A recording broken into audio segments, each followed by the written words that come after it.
What is going on, YouTube? This is Jam back with another video, here to give you guys my review of Streets of Rage 4.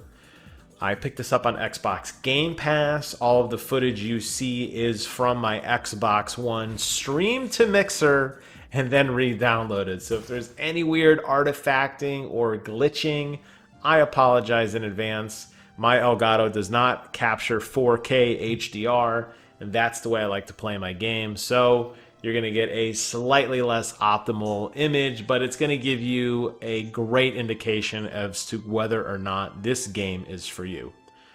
I installed it today, I beat it today, and I've already uninstalled it. It is a very short but sweet beat 'em up game. Took me about 5 hours. That did include me intentionally dying a few instances because I wanted to try out all the characters. There's actually 4 main characters. You unlock a 5th about maybe halfway through the game. And then depending on your progress, you will unlock the original Generation 1, 8-bit pixely versions of the characters as well. So, Streets of Rage. I can't honestly say I have any fond memories of this game because I don't have any memories of this game. This is actually the first Streets of Rage game I have ever played. I was always more of a Double Dragon and a Final Fight guy, and really into Final Fight of those two. I love everything about the mechanics, the play style, the music, the feel of Final Fight, and I'm happy to say I think Streets of Rage is a phenomenal experience. And honestly, after playing this game, I would love to go back and play the other ones. Now, in terms of a plot in a fighting game, there really isn't much of one in any of them. This is no different. Apparently, there's these 2 evil twins who are trying to control the world with music. And it's up to you and your buddies to go beat the snot out of everybody to put an end to this. The rules of the fighting are as follows. It's a very standard fighting game. You're going to get a basic attack. You're going to get a special attack that comes at the cost of using HP. You're going to be able to pick up items, throw items, and you're going to work your way through a level. The levels will always end with a boss. Sometimes there's a mid-boss in the center. And every level has some sort of neat gimmick or mechanic to it that somehow differentiates it from every other level. And I'll talk about the level design in a minute. Let's focus in on the combat. That's the star of the show here. And it works really well. While you are very limited to just an attack, unfortunately you don't have like a heavy or a weak. You can't alternate with punches and kicks the way you could in Double Dragon games. Here it works okay because the animations are fun, they're fluid. Depending on if you lean into an enemy or walk away from an enemy, you will do slightly different animations. Enemies can be juggled where like you'll see me punch them up against the corner of the screen, or they're falling down from an uppercut or something like that, and they will continue to take additional damage. So you can kind of position where you stand to get a couple extra shots in, which is cool. The cool thing about the special attack, like your power attack, I guess, although I wouldn't really call it that, it doesn't seem to do significantly more damage. It's just a lot easier to pull off, and usually it has some sort of range to it.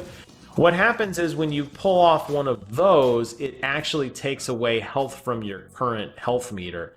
But as long as you can damage enemies fast enough, not fast enough, there's no time limit on doing this. Doing it without getting hit. Every punch you do will slowly refill that meter back to full. You can spam it to get your health to absolutely nothing and then slowly fight your way back to full health. But the second you get hit, the meter stops and you have what you have. So there is a nice risk and reward balance there. I found I didn't necessarily need it too much because there are a plethora of weapons that you're going to find to use. And you're going to find a lot of food. So if you do decide to go crazy and use it a lot and you accidentally get hit before you're able to regenerate your health, it's not a huge deal. You're going to be able to pick up items and food and you'll get right back into it. most enemies blink or they do some sort of very distinguished tell that kind of lets you know when they're going to be hitting. So it's not like you're completely off guard. And most likely you're going to get hit because you're greedy and you're attacking too fast instead of kind of backing off for a brief second. There's no block or anything in this game, but the game does have this very nice ability to allow you to, with the trigger buttons, instantly hit behind you, whether it's like a uppercut or it's like a kick behind you. It allows you to break up enemy attacks behind you. Enemies are really good at this game at swarming you. That's not anything uncommon in a fighting game. What happens is they will surround you almost instantly, and you're going to be taking a beating pretty fast when you do. Now, that is a nice thing to kind of like clear everything out. The last big offensive move you have is the star move, which you will find stars throughout the levels. If you don't use them, it gives you points at the end, but it's in your best interest to use them. A star move will utilize one of the stars that you found. They're always hidden behind a crate or, you know, in the kind of a less inconspicuous place. And it's a incredibly powerful, basically level clearing move. Every character has a different star move. They're all distinct. They're different, but they all do the same thing. And it's basically eliminate all threats in your immediate area. So combat works well. The only drawback I would say to combat is because there's no run mechanic and because the dash is incredibly limited, it's really even not worth using. That's how limited it is. What kind of ends up happening is you're going to do a lot of bunny hopping to try to jump out of the way of enemy attacks as fast as possible, or most likely you're just going to end up face tanking all the hits, which is unfortunate that you're going to take so much damage. I think it would have been nice if there was either a block mechanic in this game or at least some sort of ability to easily move in and out of combat quicker. I don't know why a game that came out in 2020 doesn't have some of these more advanced maneuvers. River City Girls did this phenomenally with tons of ways to enter and exit combat very seamlessly while still on the offensive. In this game, you're just going to walk forward and walk away. And depending on the character you pick some of the, like the big bulky guy, oh, forget it. You're going to just eat every single shot because that guy is incredibly slow to the point that you're going to be actively kited by particular enemies throughout the map. Like this guy right here, this guy I'm about to fight, I believe his name is Kevin. At least it was one of them, Dylan. They have a couple of different variants based on their colors. Dylan likes to do these jump kicks. Dylan legitimately destroyed me one-on-one because every time I walked near him, he would walk away and then he would jump kick into me and there was nothing I could do about it. It's really frustrating and it's very dumb. That's where I feel the combat falls apart slightly. But don't let that criticism ruin the game for you because there really is a lot more to it than that, and it was a lot of fun. The graphics are absolutely beautiful. They're very cartoon style.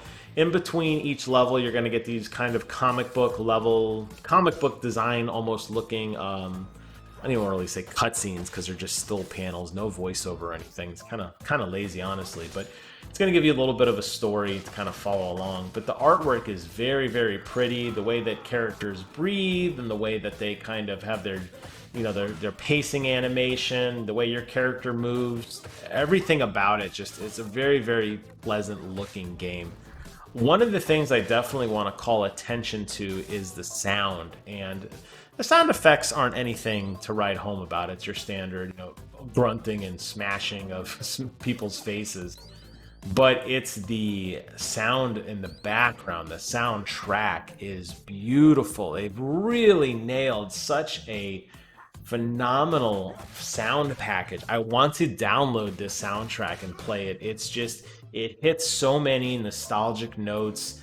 Every level has a very distinct riff track to it that does accelerate and slow down. The transitions between major boss battles definitely lay into some of that as well, and it's just a pleasure to listen to.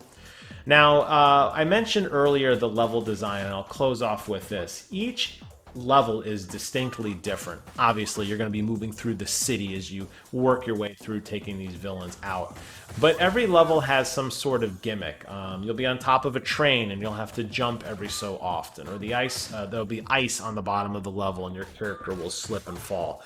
And the weapons and the things that you break are all themed towards that. So if you're in like a dojo, for example, you're going to find samurai swords and katanas. If you're in a bar, you're going to find, you know, wine bottles and glasses and that sort of thing. More like different weapons for each area. So the theming is really, really good in this game as well, and I really did appreciate that. So if you haven't had a chance to play this game, I really recommend it. I'm a big fan of this genre.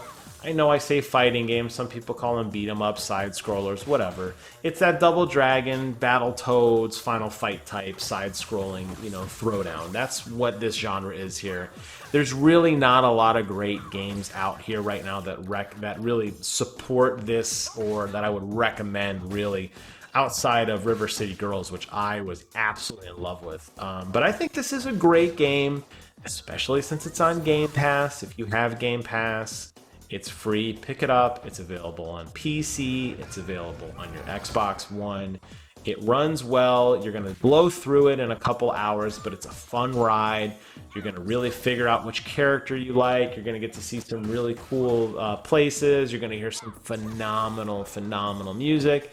And at the end, I don't think the story's going to really win anybody over. It just kind of ends, honestly, but that's okay. You're going to have fun with it. So I hope that this game and this video, you know, shows and increases, you know, the awareness of these kind of games, because they are important, they are fun, and they really are my childhood. So I'm going to close out the video here as I defeat Diva, and we're getting ready to move on to stage 2, but I'll let you see what happens after that. You know, I want you to play and experience it for yourself. So we're going to wrap up the video here. Thank you guys so much for watching. Take care of yourselves, and until next time, I will see you guys on the other side.